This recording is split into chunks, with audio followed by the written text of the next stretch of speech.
Make it start. Cessna 600 traffic approaching your 3 o'clock higher on downwind Seminole. Traffic is in sight. Cessna 600, you can turn inbound and follow the Seminole that's at midfield.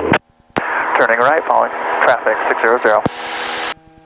There is a breeze up here today. Cessna 75600, follow the Seminole just crossed the freeway and final 27 left, clear to land. Clear to land, looking for traffic 600. इन 18 दिनों में मेरी flying training भी शुरू हो चुकी थी और वहाँ के टीचर्स वगैरह बहुत अच्छे थे, फ़्लाइट इंस्ट्रक्टर्स भी और दूसरे भी। यहाँ आकर पता चला कि अल्लाह ने यहाँ क्यों भेजा। यहाँ हम उसी इंटरनेशनल एयरपोर्ट के रनवे को यूज़ कर रहे थे जहाँ रात दिन बड़े बड़े एयरक्राफ्ट आते थे। हम उसी टावर को कांटेक्ट करते थे, उसी अप्रोच को कांटेक्ट करते थे, सारा कुछ वही फॉलो करते थे जो एक्चुअल बड़ी बड़ी एयरलाइन के पायलट करते थे। कई बार ऐसा होता था कि कोई बड़ा एयरक्राफ्ट लैंड कर रहा होता और हमको आसमान में रोक दिया जाता कि पहले वो लैंड कर जाए, और वो हमारे सामने लैंड कर जाता और फिर हमको परमिशन मिलती। और कई बार ऐसा होता था कि कोई बड़ी एयरलाइन का बड़ा सा एयरप्लेन को रोक लिया जाता था और हम उसके सामने छोटे से हम पहले टेक ऑफ करते थे और फिर वो हमारे जाने का इंतज़ार करता था। जब मतलब ये कि जिसने पहले टावर से कांटेक्ट कर लिया और जिसको पहले परमिशन मिल गई, चाहे टेक ऑफ की चाहे लैंडिंग की। जब हम टावर से बात करते हैं ना, तो उस फ्रीक्वेंसी पर जितने भी एयरक्राफ्ट होते हैं सब के पायलट एक दूसरे की बात सुनते हैं, जिसकी वजह से पहले दिन से ही रियल एयरलाइन वाली फीलिंग मिल रही थी। हो सकता है कि ये सारी बातें यूएसए या दूसरी जगहों पर ना मिलती जहां स्कूल का अपना पर्सनल रनवे होता है। इंडिया के मुकाबले में तो ये जगह सच में जन्नत थी एविएशन के मामले में। एयरक्राफ्ट भी सब अच्छे थे, वो बारामती वाले जैसे नहीं थे खटारा के 2 दिन आसमान में तो 4 दिन हैंगर में। खैर, खाने रहने दोनों का मसला हल हो चुका था। ग्राउंड स्कूल, फ्लाइट ट्रेनिंग सब कुछ ठीक से चल रही थी। अगर नमाज की बात की जाए तो फजर, मगरिब और इशा तो घर पर होती थी, पर ज़ुहर और असर या तो हैंगर में होती थी या अगर कहीं फ्लाई करके गया हूँ तो वापस आने से पहले वहीं के एयरपोर्ट के किसी कोने में, जब जैसा मौका हो।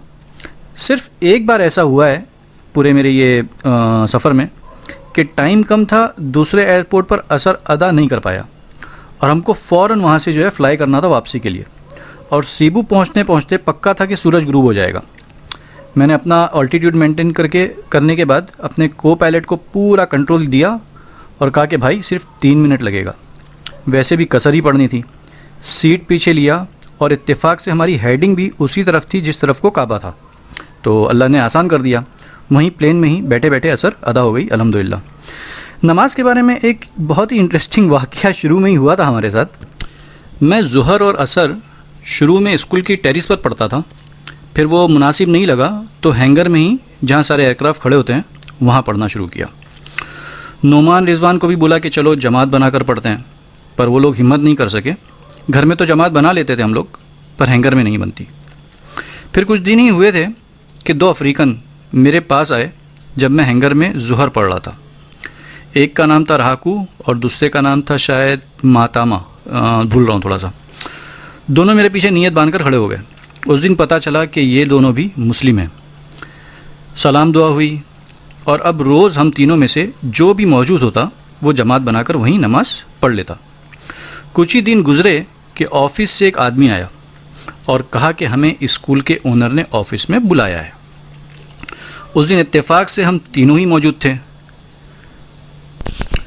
जो भी हो, फ़िलीपींस है तो एक क्रिश्चियन कंट्री, स्कूल के ओनर भी कैथोलिक क्रिश्चियन थे। हम लोगों को लगा कि किसी ने हमारी कंप्लेन कर दी है। खैर जो भी हो, जाना तो है, देखेंगे। अगर अलाउ नहीं करेंगे तो अपन कुछ और जुगाड़ कर लेंगे, या डांटेंगे तो सुन लेंगे, क्या जाता है अपना। ऑफ़िस पहुँचे। बड़ा और ख़ूबसूरत ऑफ़िस था और सामने कैप्टन बहनती बैठे थे। प्लीज़ कम, प्लीज़ कम, बड़े ही अच्छे अंदाज में उन्होंने बैठाया। आप लोग हैंगर में क्या कर रहे थे? हालांकि सभी को मालूम है कि नमाज पढ़ रहे थे, पर चूँकि सवाल था जवाब तो देना ही था। वो दोनों अफ्रीकन उम्र में मेरे से बड़े थे, पर दोनों की हिम्मत नहीं हो रही थी कि कुछ रिप्लाई करते। दोनों सर झुकाकर बैठे थे। मैंने हिम्मत करके कहा कि सर हम प्रेयर कर रहे थे। फिर और भी कई सवालात उन्होंने किए जिसके मैं अच्छे से जवाब देता चला गया। नमाज की अहमियत बताई वगैरह वगैरह, काफ़ी चीज़ें हुई। फिर उन्होंने जो कहा वो हमारे ख्वाब व ख्याल में भी नहीं था। मुझसे कहा, क्या आप लोग लाइब्रेरी में आपका ये प्रेयर कर सकते हैं? कहा, जी सर बिल्कुल कर सकते हैं, काफ़ी बड़ी है लाइब्रेरी भी। बोले ठीक है, जब भी आपका टाइम हो आप लाइब्रेरी में जाकर सबको बोल देना, सब बाहर निकल जाएंगे, आप अपनी प्रेयर आराम से वहाँ करो, मैं इसके बारे में इंस्ट्रक्शंस दे देता हूँ। हम तीनों ने बहुत शुक्रिया अदा किया और मैंने कहा कि नहीं सर, किसी को भी बाहर निकालने की ज़रूरत नहीं है, हम उस फला कोने में सबके रहते हुए भी नमाज़ पढ़ सकते हैं। वो और भी खुश हो गए, वेरी गुड। हमने सर से हाथ मिलाया और बाहर आ गए। उस दिन जैसे हमको बहुत बड़ी दौलत मिल गई थी, क्योंकि हमेशा धड़का लगा रहता था हमको कि नमाज जब पढ़ते थे तो धड़का लगा ही रहता था कि कोई देखकर कंप्लेन ना कर दे और हमसे ये जगह हमसे छीन ना ली जाए। अब तो अल्लाह ने साफ़ सुथरा एसी रूम ही दे दिया था। और उसके बाद से ही मेरे ताल्लुक़ कैप्टन बहनतिंग के साथ बहुत ही अच्छे होने लगे। वो बहुत कम स्टूडेंट्स के साथ फ़्लाइट पर जाते थे, जिनमें से एक मैं भी था।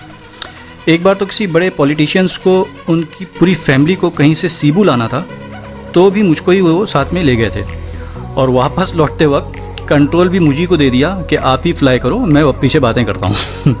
वो बड़ा एयरक्राफ्ट था और ये उस वक्त की बात है जब मैं अपने कई फ़्लाइट टेस्ट और चेक सक्सेसफुली कंप्लीट कर चुका था। कैप्टन बहनतिंग एक ऐसे आदमी थे जो एट अ टाइम पूरे फ़्लाइट स्कूल को चला रहे थे। और सच अगर कहा जाए तो स्कूल में जितने भी काम करने वाले थे सब दिल से जो है ना कैप्टन बहनतिंग से ही जुड़े हुए थे। अपनी लड़की जमार को तो सिर्फ वैसे ही स्कूल का चेयरमैन बनाया हुआ था उन्होंने, पर जिम्मेदारी सारी वही अदा करते थे। और ये स्कूल इतना अच्छा था कि एक दिन हम सब स्टूडेंट्स को, जो मेरे ग्रुप के थे, उनको सबको आइलैंड टूर पर ले गया, मतलब स्कूल अपने खर्चे पर। गाड़ी से बीच तक पहुँचे और फिर वहाँ से एक बोट पर सवार होकर समंदर के बीच एक जजीरे के करीब बोट रोकी गई। जजीरा यानी आइलैंड। और हमसे कहा गया कि सब अपने कपड़े चेंज करें और यहीं पानी में कूद जाओ। वो आइलैंड ऐसा था कि पूरा चट्टानों वाला था, बोट से कोई किनारा नज़र ही नहीं आ रहा था कि जहाँ बोट लगाई जा सके। तो हम सब वहीं पानी में कूद गए। अपने को तो पहले से स्विमिंग आती थी, जो डैडी ने हम सब भाइयों को आगरीपाड़ा के YMCA स्विमिंग पूल से सिखाया था। सीधी उल्टी आड़ी बाकी सब तरह की जंप कर लेते थे, तो खूब जंप कर करके खूब मज़ा लिया। पानी तो इतना क्लियर कि बयान से बाहर। स्कूल वालों ने पहले से ही पानी में पहनने वाले चश्मे बोट में लाए थे। हम सब जब वो पहनकर पानी में उतरे तो आंखें खुशी और हैरत से फैल गई। इतनी खूबसूरत मछलियाँ हमारे आसपास आराम से तैर रही थी कि मैं बता नहीं सकता। छोटी बड़ी अलग अलग साइज़ और रंग बिरंगे कलर की। और आपको बताता चलूँ कि Philippines is one of the best place for diving. दूर दूर से लोग यहाँ फ़िलीपींस डाइविंग के लिए आते हैं और समंदर के अजायबात देखते हैं। पानी से बाहर आने का दिल ही नहीं हो रहा था। और वहाँ की बोट अलग तरह की है, दोनों साइड में बांबू बंधा होता है। तैरते तैरते जब थक जाते तो थोड़ी देर सांस लेने उसी बांबू पर बैठते और फिर पानी में मछलियों को देख देख कर मज़ा लेते। मछलियाँ भी बिल्कुल शांत थी, हमसे ज़रा भी डर कर भाग नहीं रही थी, बल्कि सब वहीं आसपास ही घूम रही थी। खैर, कुछ घंटे वहाँ गुजारने के बाद अब हम आगे के सफ़र पर रवाना हुए और एक दूसरे आइलैंड पहुँचे। वहाँ उस जजीरे पर उतरे, अच्छी तरह जजीरे पर घूमे। वहाँ एक टूर भी आया हुआ था उस वक्त जैपनीज़ लोगों का, 4 कपल थे उसमें। यहाँ की रेत बहुत ही सॉफ्ट। यहाँ भी काफ़ी मज़ा करते हुए शाम में रिटर्न हुए। पर सीबू पहुँचने से पहले एक थोड़ी बड़ी बोट नज़र आई जो पूरी की पूरी रेस्टोरेंट थी। वहाँ स्कूल की तरफ से हमने डिनर किया। वहाँ भी वही मसला था जो फ़िलीपींस में हर जगह होता है।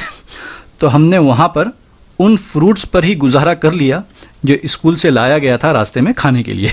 तो वो रात का अपना फ्रूट्स डिनर था। खैर, ये पिकनिक हमेशा याद रहेगी। इसके अलावा भी एक और दिन स्कूल ने सीबू की लोकल साइट सीन के लिए एक दिन की पिकनिक और अरेंज की थी, जहां हम काफ़ी जगहों पर गए जो आमतौर पे टूर वगैरह में जो लोग आते हैं, टूरिस्ट वगैरह वो जाते हैं वो आमतौर पर सीबू में। तो फ़िलीपींस में जहां एक तरफ हम स्टडी कर रहे थे, वहीं हम इंजॉय भी कर रहे थे। ट्रेनिंग भी बहुत ही प्रोफेशनल अंदाज में होती थी, पूरी डिसिप्लिन के साथ, वक्त की पाबंदी का पूरा एहतमाम और आमतौर पर जहां हम वक्त को घंटों में काउंट करते हैं, पायलट वक्त को मिनटों में काउंट करते हैं। एक एक मिनट कीमती होता है। उड़ जाए लेके खुशी अपने संग तुझको वहाँ, जन्नत से मुलाकात हो।